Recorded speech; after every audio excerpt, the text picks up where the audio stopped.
এখনো বাঙালি ঠিক মতো বয়কট করতে পারেনি। আজও বাসায় বাসায় কোকা কোলা পাওয়া যায়। গণহত্যার 1 বছর পরেও এই প্রতিষ্ঠান বাংলাদেশে আছে। এতে কাজ করে মুসলিম পরিবারের মানুষেরা। মুসলিমদের চালিত ডিস্ট্রিবিউশন কোম্পানিগুলো এদের পণ্য আজও পৌঁছে দিচ্ছে সারা দেশ জুড়ে। মুসলমান দোকানদারেরা আজও জঘন্য এই পণ্যটি বিক্রি করছে। ইউটিউবে কোক স্টুডিওর ভিডিওতে আসছে কোটি কোটি ভিউ। যদি জিজ্ঞেস করা হয় কেন দিচ্ছেন ওদেরকে আপনার কষ্টার্জিত টাকা, কেন সহযোগী হচ্ছেন গণহত্যার, তাদের প্রশ্ন একটাই, কি লাভ?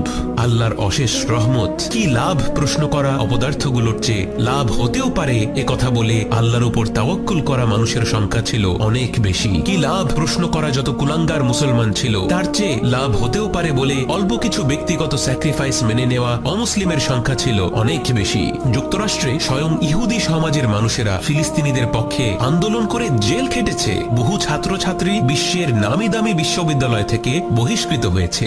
বহু মানুষ